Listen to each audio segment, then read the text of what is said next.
the New York City marathons in the world. So it's no surprise that every year thousands of people come to participate in it. The race can be grueling, and some runners have even died trying to complete it. But this story isn't about those people. It's about a woman who simply vanished during the 2001 race. Her name was Vanya Sloboda, and she was a 34-year-old professional from Brooklyn. She wasn't much of a runner, but she had trained for months to be able to compete in the marathon. She planned on running the whole way with her boyfriend Javier, waiting for her at the finish line. Now, like every year, the New York City Marathon started out in Staten Island before winding its way through all 5 of the city as Burke. And although there were several aid stations along the route, unlike other marathons, they didn't hand out water or anything else. That's because most of the supplies were given out by spectators. They lined the course and cheered the athletes on. And for the first 20 miles of the race, things were going great for Vanya.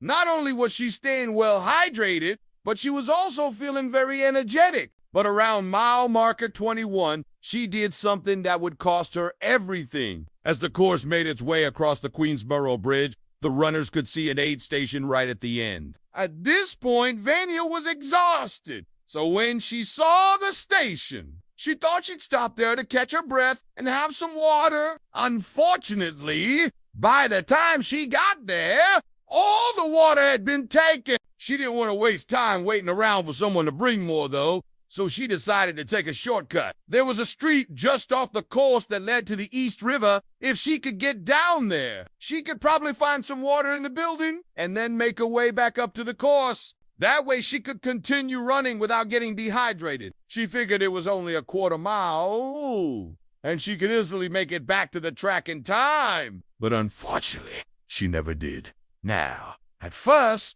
this was actually a pretty good plan. Within minutes, she found a fire hydrant, filled up a water bottle, and headed back to the course. Only problem was she didn't realize how disorienting dehydration can be. And by the time she refilled her bottle, she had no idea where she was supposed to go next. She turned left onto a street called 49th Avenue, which quickly became clear wasn't anywhere near the marathon course. She continued walking for a bit before finally spotting a man in a New York City Marathon shirt. He was volunteering and directing runners to the proper course. She asked him for directions, but he was completely confused by her question. He asked her what she was talking about, and she replied that she needed to get to the marathon course. As soon as she said this, though, it became clear that he thought she was crazy. People don't just wander around mid-race unless they're crazy. So he tried to convince her that she should just forget about the race and take a cab home instead. At this point, Vanya realized that she was lost, but she still didn't think it was a big deal. So she told the volunteer that she was sure she could find the course on her own, and she walked away. She continued wandering around for almost 2 hours, passing several parks and streets that looked nothing like the course. At this point, her feet were killing her, so she sat down on a bench and called her boyfriend Javier. She told him that she couldn't find the course and asked him for directions, but once again, the person on the other end of the line had no idea what she was talking about. It wasn't until Vanya repeated herself several times that Javier finally realized what was happening. He had actually finished the race a long time ago and was now waiting for Vanya to cross the finish line. When she told him she was lost, he immediately panicked. He asked her where she was, and she told him that she wasn't sure, but she could see a baseball stadium nearby. Javier knew exactly where she was at this point, and he told her to stay put while he went to find her. He called her several times over the next hour, but she never picked up. At first,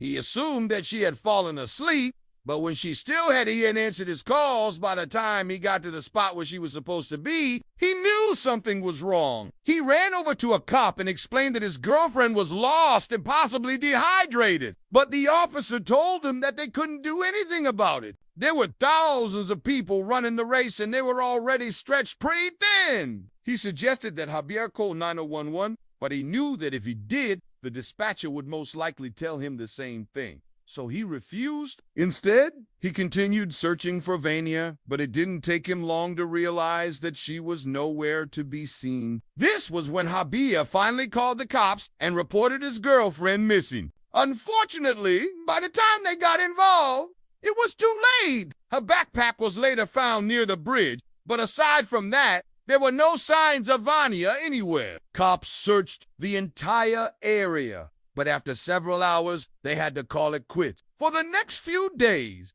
Javier and her family handed out flyers and waited for news, but nobody had seen her. Eventually, they had to accept the harsh reality. Vanya was gone and might never be seen again. But what happened to her? Well, that's still a mystery. After her disappearance, cops searched the area where she was last seen, but they never found any trace of her. They even brought in cadaver dogs, but those searches proved negative as well. The case went cold after just a few weeks, and to this day, nobody knows what really happened to her. Did she wander into a dark part of town and get attacked? Or maybe she was kidnapped by a stranger. Maybe she stumbled into a building and accidentally locked herself inside. Whatever the case, her disappearance remains a total mystery. Although it was never proven that she was dead, her family had a funeral for her and buried her alive. They didn't want to keep holding on to the hope that she'd be found alive,